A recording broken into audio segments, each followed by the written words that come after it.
Hello everyone, welcome to Sabka Topper. Today we will discuss a new topic, that is regulation of kidney function from your chapter Excretory Products and their Elimination, class 11th NCERT Biology. So let's start. इससे पहले हमने counter current mechanism को discuss किया था. अब हम discuss करेंगे kidney इतना सिस्टमैटिक फंक्शन करती है, लेकिन अगर हमारी बॉडी का ब्लड प्रेशर बढ़ जाए, घट जाए या कोई भी चीज़ हमारी बॉडी में हो तो उससे कैसे हमारी किडनी रेगुलेट कैसे करती है चीज़ों को, ये चीज़ें हमें पढ़नी है. The functioning of the kidney is efficiently monitored and regulated by hormonal feedback mechanism involving इसमें हाइपोथैलेमस, JGA और हार्ट आता है. मैं थोड़ा सा आपको ये डिटेल में बताऊंगी. हाइपोथैलेमस और जस्टा ग्लोमेरुलर एपरेटस और हार्ट आता है. Osmo receptors in the body. Osmo receptors means जो ऑस्मोलैरिटी को के अकॉर्डिंग के जो रिसेप्टर्स हैं हमारी बॉडी में एक्टिवेट होते हैं by changes in fluid volume and ionic concentration. इन सभी चीज़ों से एक्टिवेट हो जाते हैं हमारी बॉडी में. अब मैं आपको एक केस बता रही हूँ, आप ध्यान रखोगे, इससे आपको बहुत सारी चीज़ें क्लियर होगी.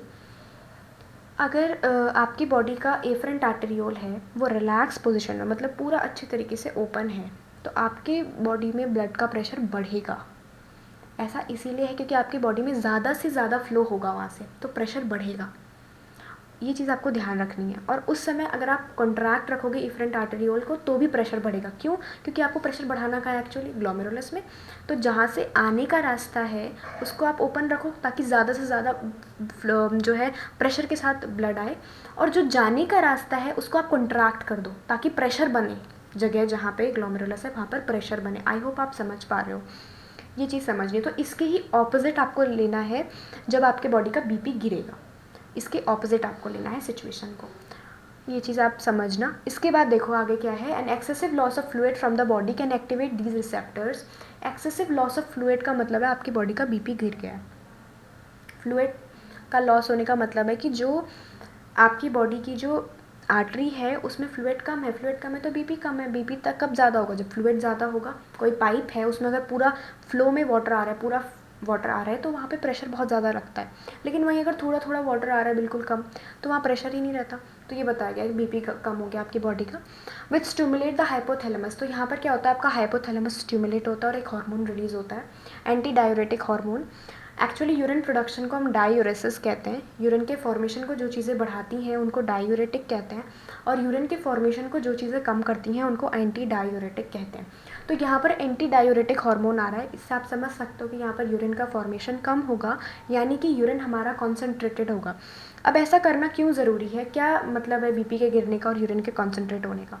तो इसका मतलब ये होता है यूरिन इसीलिए हमारी बॉडी कॉन्सेंट्रेट कर रही है ताकि वो वाटर को निकाल सके हमारे किडनी से. किडनी जो ऑर्गन है उसमें से ज़्यादा से ज़्यादा वाटर निकले, और ये वाटर वापस से कहाँ जाए, हमारी आर्टरीज़ में या वेन्स में, हमारी जो ब्लड वेसल्स हैं इसमें जाए और उनका प्रेशर बढ़ाए. क्योंकि वाटर बढ़ेगा तभी प्रेशर बढ़ेगा, क्योंकि फ्लूइड का ही प्रेशर हम यहाँ पर बात कर रहे हैं.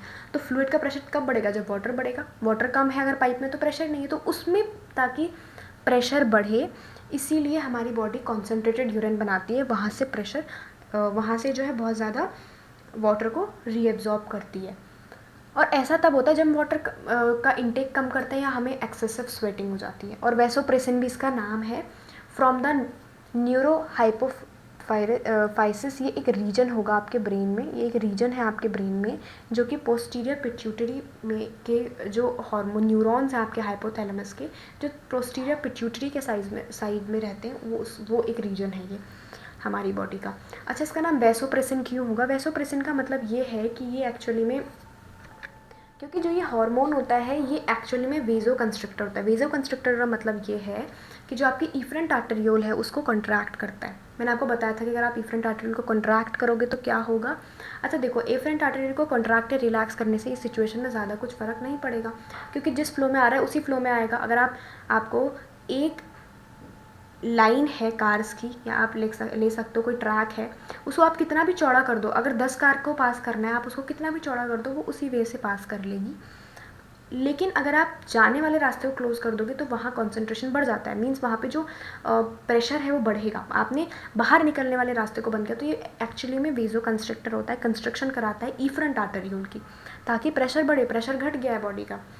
तो ADH facilitates water reabsorption from later parts of the tubule. Later parts of the tubule का मतलब है DCT. उस पार्ट में जो है ADH वाटर के रीएब्जॉर्प्शन को स्टिमुलेट करता है. वाटर रीएब्जॉर्प्शन कराना क्यों ज़रूरी? क्योंकि बॉडी में फ्लूइड लॉस हुआ है. Thereby preventing diuresis. Preventing diuresis, diuresis मतलब यूरिन फॉर्मेशन, यूरिन प्रोडक्शन को प्रिवेंट करना। And increase in body fluid volume can switch off the osmoreceptors and suppress the ADH release to complete the feedback. अब ऐसा भी होता है अगर आपकी बॉडी में सपोज आपकी बॉडी का फ्लूइड वॉल्यूम हो गया, ठीक है, इंक्रीज हो गया, सही हो गया, तो उस समय सप्रेस हो जाता है एडीएच और ये फीडबैक कंप्लीट हो जाता है। ADH can also affect the kidney function by its constrictory effects on blood vessels. मैंने आपको बताया कि ये कंस्ट्रक्शन करता है, आपकी जनरल ब्लड वेसल्स को भी कंस्ट्रक्ट करता है बीपी को बढ़ाने के लिए। This causes an increase in blood pressure. यही चीज़ हो रही थी हमारी बॉडी में, ब्लड प्रेशर गिर गया था, ब्लड प्रेशर का इंक्रीज हुआ, and increase in blood pressure का increase the glomerular blood flow, जो कम हो जाता है, देयर बाय द GFR। यही मैंने आपको बताया, GFR आप समझ रहे हो ना, ग्लोमेरुलस से जो फिल्ट्रेट आ रहा है उस पर कितना जो है प्रेशर होना चाहिए, वो कम हो गया था क्योंकि बॉडी का फ्लूइड वॉल्यूम कम हो गया, प्रेशर कम हो गया, लेकिन वहाँ तो प्रेशर चाहिए तभी चीज़ें नीचे आएंगी। The JGA plays a complex regulatory role. अब यहाँ पे JGA क्या है ये समझना है आपको। This is just a glomerular apparatus, इसके बारे में हमने पीछे भी डिस्कस किया हुआ है। A fall in glomerular blood flow, glomerular blood pressure, GFR means, आप समझो अगर ब्लड का प्रेशर कम होगा तो आपका GFR कम हो जाएगा, ग्लोमेरुलर फिल्ट्रेशन रेट, क्योंकि ग्लोमेरुलर का भी जो वहाँ का भी जो ब्लड है उसका भी प्रेशर कम हो जाएगा जो ग्लोमेरुलस का है, तो वो ग्लोमेरुलर ब्लड प्रेशर भी कम हो जाएगा, उसमें भी फॉल आएगा, वहाँ का ब्लड फ्लो का भी फॉल होगा और उसके साथ ही साथ में GFR भी कम होगा। सारी चीज़ें इंटर रिलेटेड है, एक चीज़ कम होगी तो सभी जगह जहाँ जहाँ ब्लड जाएगा वो प्रेशर कम हो जाएगा। GFR can activate the JG cells to release renin. अब मैं आपको बताती हूँ क्या होगा। यहाँ पर एक एक्टिवेट होती है बॉडी का एक ऑर्गन, JG सेल्स बता रही हूँ आपको कैसे है ये। JG सेल्स हमने पहले भी पढ़ा है, जस्टा ग्लोमेरुलर सेल्स बोलते हैं इसको। ये रेनिन रिलीज़ करता है। एक्चुअली में ऐसा होता है कि जब हमारी बॉडी में कम हो जाता है प्रेशर, तो ऐसा होता है कि जो रीजन DCT का है वहाँ पे कुछ सेल्स होते हैं जिनका नाम मैक्यूला डेंसा होता है, तो वो सेल्स वहाँ पे सॉल्ट नहीं मिल पाता, क्योंकि कोई भी चीज़ धीरे धीरे जा रही है तो वहाँ से ईजिली एब्जॉर्प्शन हो जाती है, कोई चीज़ फास्ट फ्लो कर रही है वहाँ से कोई भी चीज़ निकालनी मुश्किल है, लेकिन जब ब्लड धीरे धीरे जा रहा है तो ईजिली पहले ही सॉल्ट बहुत ज़्यादा एब्जॉर्ब हो जाता है, तो DCT तक सॉल्ट नहीं पहुँचता, मैक्यूला डेंसा तक। तो मैक्यूला डेंसा एक्टिवेट कर देती है, ठीक है, क्योंकि सॉल्ट जो है धीरे धीरे क्या कर रहा है, निकल जा रहा है, टाइम मिल रहा है तो सॉल्ट धीरे धीरे करके निकल रहा है। तो DCT में जो है मैक्यूला डेंसा एक्टिवेट हो जाती है, सिग्नल्स देती है एफरेंट आर्टेरियोल में, एफरेंट आर्टेरियोल में सिग्नल्स देती है जहाँ पे ये जस्टा ग्लोमेरुलर सेल्स जिनकी बात हो रही है यहाँ पे JG सेल्स ये प्रेजेंट होते हैं एफरेंट आर्टेरियोल में, और ये एक्टिवेट हो जाते हैं, और ये जैसे ही एक्टिवेट होते हैं वैसे ही केमिकल निकालते हैं रेनिन। मैं आपको पूरा बता रही हूँ, फिर आप इसको हम रीड कर लेंगे। रेनिन एक बार मैं फिर से बताती हूँ क्या हुआ। आपकी बॉडी से प्रेशर कम हो गया, ब्लड प्रेशर कम हो गया, ठीक है, आपकी बॉडी से ब्लड का प्रेशर कम हो गया, आपकी बॉडी जो है ईजिली जो है सॉल्ट एब्जॉर्ब हो गया, क्योंकि धीरे धीरे जा रहा था, ईजिली एब्जॉर्ब हो गया, ठीक है।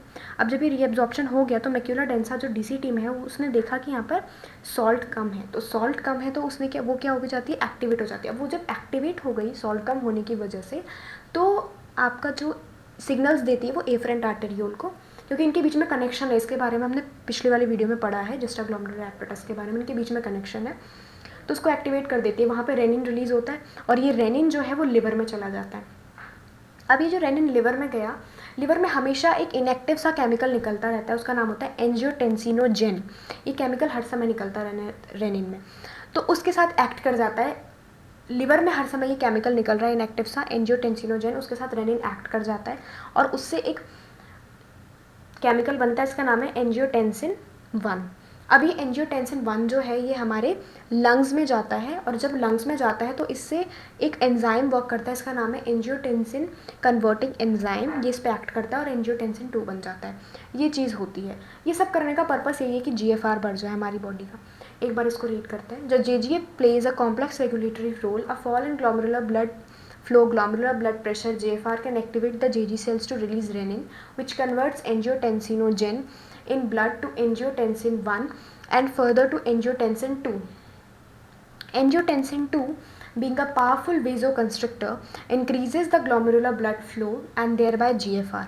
ये आपको समझ आ रहा है, 1 बना फिर 2 बना, मैंने आपको थोड़ा डिटेल में बताया, यहाँ पे आपको शॉर्ट में दिया है तो आप उसको शॉर्ट में समझ सकते हो। एंजियोटेंसिन 2 बन गया, ये बहुत ज़्यादा वेजो कंस्ट्रक्टर है, जो चीज़ मैंने आपको बता दी पहले ही। Increases the glomerular blood pressure and therefore GFR। Angiotensin 2 also activates the adrenal cortex to release aldosterone. अब ये एक और चीज़ करता है, एल्डोस्टेरॉन को भी एक्टिवेट कर देता है।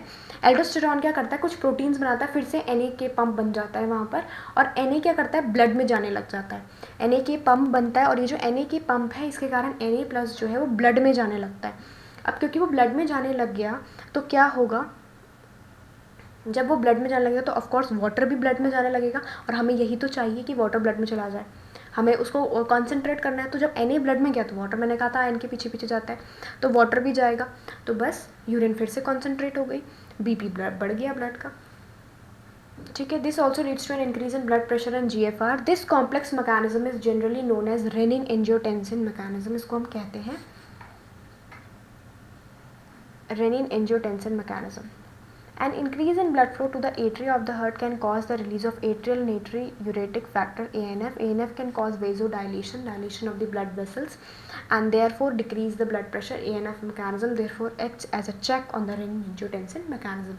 अगर इस mechanism से renin-angiotensin mechanism से BP बहुत बढ़ जाता है तो आपकी एट्रिया जो है हार्ट की वो स्टिमुलेट करती है एक केमिकल जिसका नाम है ANF, एट्रियल नेट्रियूरेटिक फैक्टर। ये फिर से आता है और ये क्या करता है, बेसिकली आपकी ANF जो है डायलेशन करता है, ब्लड वेसल्स को डायलेट कर देता है, और इससे वापस से ब्लड प्रेशर को रेगुलेट कर लिया जाता है। मतलब अब फॉल नहीं होगा, रेगुलेट होगा।